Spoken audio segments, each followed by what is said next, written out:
Siapa yang nggak kenal Bali? Semua orang pengen datang ke Bali. Bali merupakan destinasi wisata dunia yang menjadi pilihan utama baik bagi wisatawan domestik maupun wisatawan mancanegara. Tapi bagaimana nasib Bali setelah pandemi COVID-19? Apakah Bali akan segera kembali? Halo Sobat DM, ketemu lagi kita di Dapat Media. Kali ini kita akan mengungkap fakta dan data mengenai Bali setelah terkena pandemi COVID-19.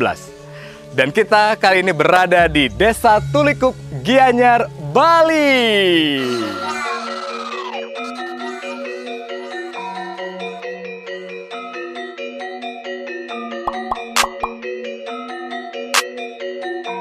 Sobat DM, subscribe channel kami ya di Dapat Media. Tekan juga loncengnya supaya kita bisa memberikan notifikasi untuk video-video terbaru dari Dapat Media. Kepoin juga Instagramnya di @dapatmedia. Sobat DM, kali ini kita beruntung karena kita akan ketemu langsung dengan praktisi pariwisata yang dimana beliau juga memiliki pengalaman puluhan tahun di bidang hospitality. Beliau adalah Ibu Gilda Zagrado. Dan beliau lagi sembahyang nih. Kita samperin aja yuk, kita tunggu sampai beliau selesai sembahyang. Ayo, langsung aja.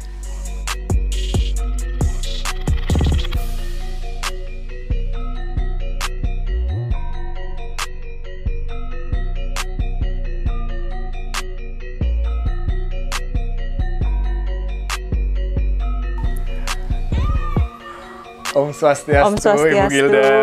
Selamat datang di Gria Tahu Taman Sari. Salam Rahayu. Salam.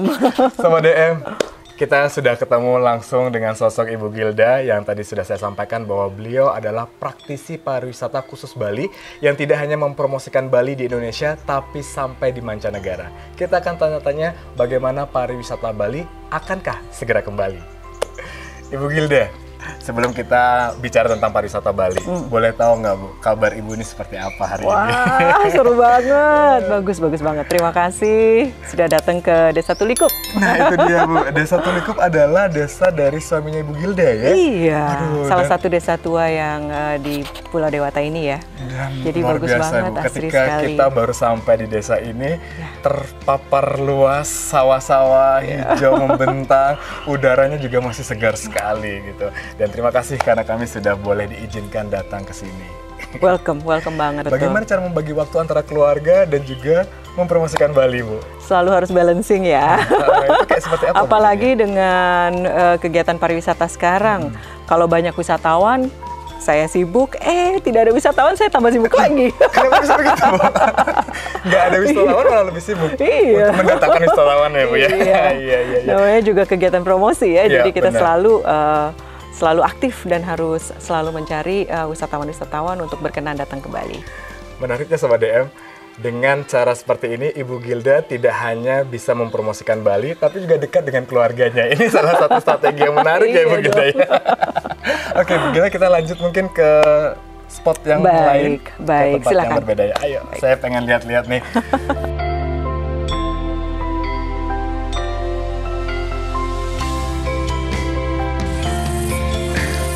Bu Gilda, tadi ada yang menarik. Bu Gilda kan bilang ketika sebelum pandemi kesibukannya lumayan padat.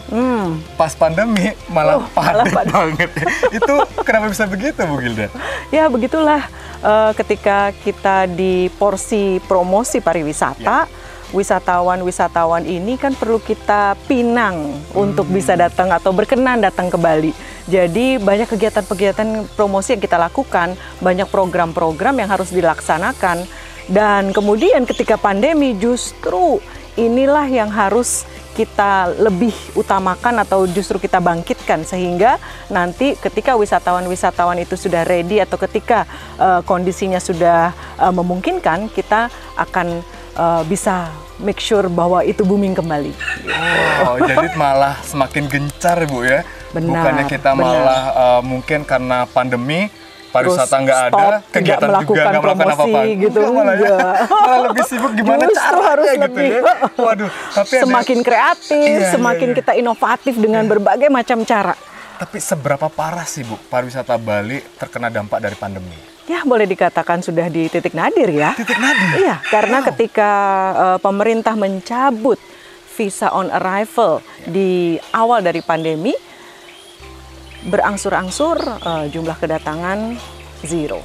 Bahkan ada sempat beberapa waktu yang membuat kita harus menutup terminal internasional I Gusti Ngurah Rai Provinsi Bali. Jadi ditutup total, Ibu. Tutup total.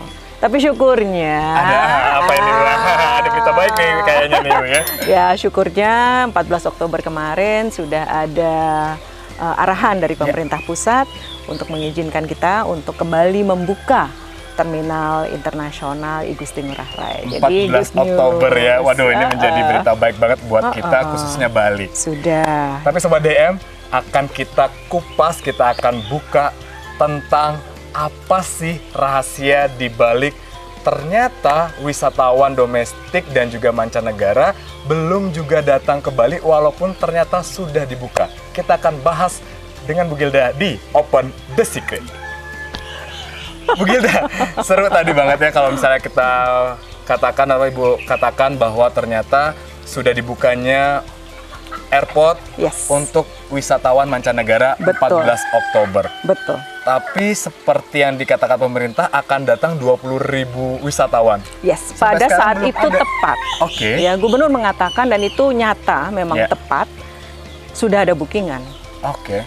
Dan 2 airline yang saya ketahui bahwa memang mereka sudah mencanangkan untuk arrival. Di tanggal 1 November, waktu itu ada Emirates yang confirm udah mau landing dan 12 November juga confirm Singapore Airlines. Tetapi ternyata mereka mengalihkan itu kembali ke Jakarta. Tidak titik poinnya ke Bali, tetapi ke Jakarta. Itu kenapa, Ibu? Ya, ada hitung-hitungan ya, namanya juga airline. Airline adalah unit bisnis. Ya. Jadi isi 200 dan kemudian kalau mereka hanya punya passenger 2 apa 3 ya nggak make business sense ya untuk terbang karena mahal, aftur pesawat ya tidak murah ya untuk bisa memiliki biaya-biaya yang sedemikian untuk terus bisa melayani rute. Contohnya kalau Emirates dari Dubai direct flight ke Bali atau Singapore Airlines dari Singapura direct flight ke Bali, melayani rute-rute ini diperlukan biaya yang tidak sedikit. Ya, jadi benar. mereka tentunya memiliki hitung-hitungan yang sangat cermat dan ketika tidak ada passengers yang mencukupi, tidak ada volume passengers yang mencukupi, ya apa boleh buat, mereka akan mengalihkan Singapura ke Jakarta atau Dubai ke Jakarta seperti yang sudah mereka lakukan. Beberapa bookingan-bookingan yang sudah kita dapatkan itu aktual sekali. Mereka bilang, Mbak Gilda ini ternyata saya dialihkan, tidak direct flight Singapore Airlines, tidak direct flight dari Singapura ke Bali, saya dialihkan ke Jakarta. Oh, kalau demikian berarti karantinanya harus dilakukan di Jakarta. Ya. Wow, menarik Sobat DM karena ternyata faktanya sudah terjadi bookingan untuk tanggal 1 November datang ke Bali, hanya saja kuantitasnya tidak mencukupi sehingga dialihkan yang tadinya ke Bali harus ke Jakarta terlebih dahulu. Jadi kayaknya kita perlu tahu nih kunci apa yang tepat untuk bisa benar-benar mendatangkan wisatawan mancanegara ke Bali sehingga pariwisata Bali bisa kembali. Kita lanjut lagi Bu Gilda untuk ke tempat lainnya, yuk. Mari. Tempatnya menarik sekali, Bu. Iya, indah ya. Bali banget. Bali banget, suasana pedesaan. Inilah konsep atau tertatanya desa wisata yang memang kita suguhkan kepada wisatawan-wisatawan yang hadir di Bali. Oke, jadi memang sengaja mengusung konsep desa wisata Bali. Benar. Tapi tadi Bu Gilda juga sempat menyampaikan bahwa Bali tua. Maksudnya seperti apa, Ibu? Bali tua itu? Bali yang memang sudah kita tata sejak dulu ya, beginilah Bali itu. Oke. Bicara tentang Bali tua dengan Bali saat ini, konsep bangunannya ataupun tata letaknya berbeda ya, Bu ya? Karena disitulah yang kita angkat elemen-elemen atau pengetahuan-pengetahuan yang sudah memang diusung oleh leluhur-leluhur tanah Bali ini, itulah yang dijaga Dan itulah yang disuguhkan kepada wisatawan, baik itu wisatawan domestik Nusantara atau wisatawan mancanegara. Dan sampai sekarang nggak habis-habisnya mereka tetap haus akan pengetahuan-pengetahuan ini. Jadi selalu berkelanjutan, berlangsungan.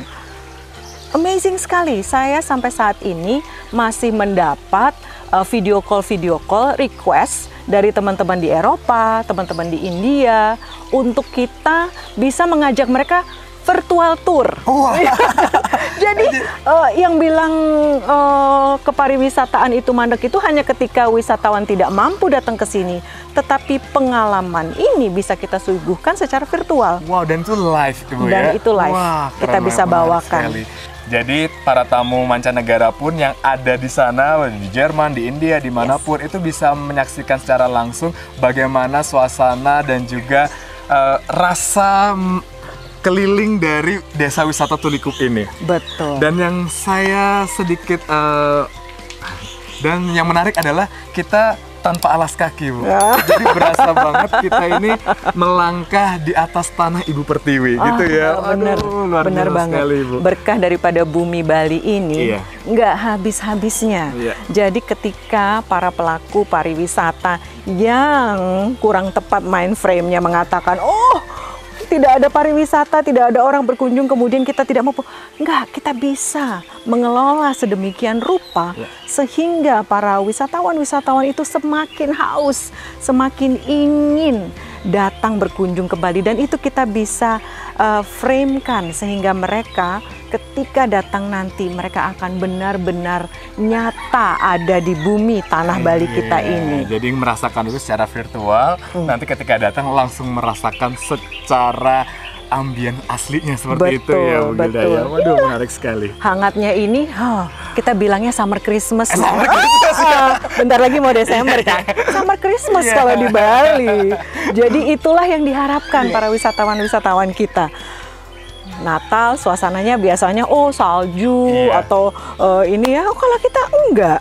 Kalau kita justru summer Christmas dan ini inilah yang dinanti-nanti oleh para wisatawan mancanegara ketika mereka datang ke Bali.